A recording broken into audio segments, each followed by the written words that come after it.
जैन मित्रांनो, स्वागत आहे आपल्या गुरुजी यूट्यूब चॅनलवर। मित्रांनो, सध्या शिक्षक पद भरती संदर्भात फेज 2 ची जी काही कार्यवाही आहे तर त्या कार्यवाही संदर्भात बघा, इतर ज्या काही सध्या स्थानिक लेवलला ज्या प्रक्रिया आहे तर त्याच्यामध्ये आपल्याला माहिती आहे की शिक्षक जे आहे तर ते सध्या बघा अतिरिक्त झालेले आहे। तर त्या अतिरिक्त झालेल्या शिक्षकांचं एक प्रकारे समायोजन देखील होणं गरजेचं आहे, जेणेकरून त्याच्यामध्ये जी काही संच मान्यता सध्या बघा अपडेट होऊन जे काही अतिरिक्त शिक्षकांचं समायोजन झाल्यानंतर आपल्याला रिक्त जी पदं आहे तर ती रिक्त पदं सध्या बघा कळणार आहे आणि पुढील जी काही कार्यवाही असेल तर ती कार्यवाही त्या ठिकाणी संच मान्यता अपडेट होऊन सध्या जी काही जाहिरातीची प्रक्रिया असेल तर ती प्रक्रिया सध्या बघा होणार आहे।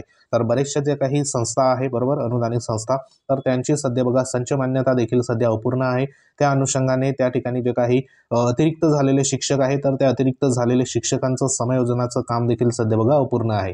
त्या अनुषंगाने जे काही वेगवेगळ्या जिल्हा परिषदच्या वतीने सध्या पत्र इश्यू करण्यात आलंय आणि त्याच्यामध्ये जे काही अतिरिक्त शिक्षकांचं समायोजन जे आहे तर ते समायोजन सध्या बघा करण्यासंदर्भात जे काही सुरुवात असेल तर ती सध्या झालेली आहे। त्या अनुषंगाने इथं छत्रपती संभाजीनगरमध्ये ज्या सध्या बघा संस्था आहे, अनुदानित संस्था, तर त्या संस्थेच्या जे काही रिक्त पदं आहेत तर ते रिक्त पदं देखील सध्या देण्यात आली। तर ते देखील आपण पुढे बघूया। तर हे जे पत्र आहे 28/1/2025 सध्या बघा इथं प्रतिमुख्याध्यापक जे आहे तर त्यांना देण्यात आलं। इथं विषय जो आहे अतिरिक्त शिक्षकांचं समायोजन प्रक्रियेस उपस्थित राहण्याबाबत, म्हणजे ही जी समायोजन प्रक्रिया आहे तर ह्या प्रक्रियेमध्ये सध्या बघा जे काही उपस्थिती असेल तर त्या संदर्भात इथं सूचना देण्यात आली, जेणेकरून सन 2023-24 मधील संच मान्यतेनुसार जे काही प्रक्रिया आहे तर ती प्रक्रिया सध्या बघा इथं राबवण्यात येणार आहे। त्या अनुषंगाने इथं जे काही सध्या बघा विषयान्वये कळवण्यात आलेलं आहे की सन 2023-24 मधील संच मान्यतेनुसार पूर्णतः अनुदानात तत्वावर कार्यरत अतिरिक्त ठरलेल्या प्राथमिक शाळेतील शिक्षकांचे समुपदेशन पद्धतीने 30/1/2025 रोजी या ठिकाणी सभागृह जे आहे जिल्हा परिषद औरंगपुरा छत्रपती संभाजीनगर येथे 3 वाजता सध्या बघा अतिरिक्त शिक्षकांचं समायोजन प्रक्रिया या ठिकाणी करण्यासंदर्भात ठेवण्यात आलेलं आहे। त्या अनुषंगाने ही जी प्रक्रिया आहे तर ह्या प्रक्रिया सध्या बघा इथं प्रत्येक जिल्हा परिषदच्या वतीने या ठिकाणी स्थानिक लेवलला सध्या बघा समायोजनाची प्रक्रिया इथं होत आहे। त्या अनुषंगाने या ठिकाणी जे पत्र आहे तर ते पत्र सध्या बघा इश्यू करण्यात आलेलं आहे। तर ह्याच्यामध्ये आता संपूर्ण जे मुख्याध्यापक असेल बरोबर, तर त्यांना अतिरिक्त ठरलेले जे काही शिक्षकांची माहिती असेल, त्यानंतर मावक प्रमाणपत्र अतिरिक्त शिक्षकांसह प्रक्रियेत सध्या बघा उपस्थित राहावे अशा पद्धतीने सूचना देण्यात आल्या आहे। तर ह्याच्यामध्ये आता ज्या शाळा आहे तर त्या शाळेमध्ये नेमकं किती रिक्त पदं आहे तर त्यांचा अहवाल देखील देण्यात आला आहे।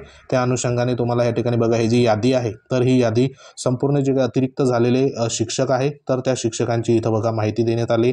तर ह्याच्यामध्ये जे सध्या पदं आहे तर ती पदं देखील सध्या बघा इथं देण्यात आली। आता इथं प्रवर्ग निहाय रिक्त पदांची माहिती 2025 या ठिकाणी बघा नुसार जे काही खाजगी आस्थापना आहे तर त्या आस्थापनेची सध्या इथं देण्यात आली। आता इथे जे काही शाळेचं बघा शाळेचं किंवा संस्थेचं नाव आहे, मंजूर पदे आहे, कार्यरत पदं, रिक्त पदं बरोबर।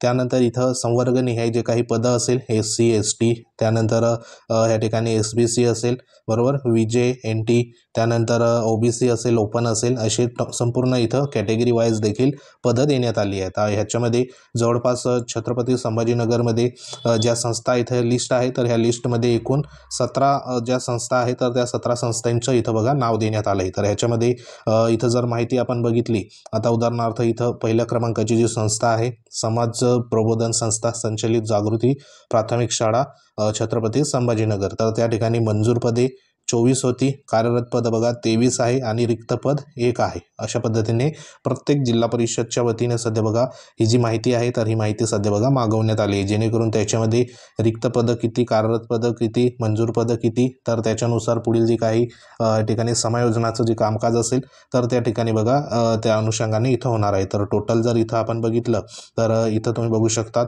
टोटल जी काही पदं आहे तर ती पदं इथं देण्यात आलेली आहे, म्हणजे एकूण ह्या ठिकाणी मंजूर असलेली पदं बरोबर, त्यानंतर इथं कार्यरत पदं, रिक्त पदं, अशा पद्धतीने इथे संपूर्ण डिटेल्स माहिती इथं देण्यात आलेली आहे। तर त्या अनुषंगाने जी काही कार्यवाही आहे तर ती कार्यवाही सध्या बघा इथं सुरुवात झाली आहे, जेणेकरून लवकरात लवकर जी सध्या फेज 2 मध्ये जाहिरातीची प्रक्रिया असेल ती जर लवकरात लवकर या ठिकाणी झाली तर पुढील जो काही एडिट टॅब असेल तो देखील बघा लवकरात लवकर इथं सुरुवात होऊ शकते। त्या अनुषंगाने शिक्षकांचं समायोजन असेल, त्यानंतर जे काही बिंदू नामावली अपडेटचं काम असेल तर ते देखील होणे तितकंच गरजेचे आहे।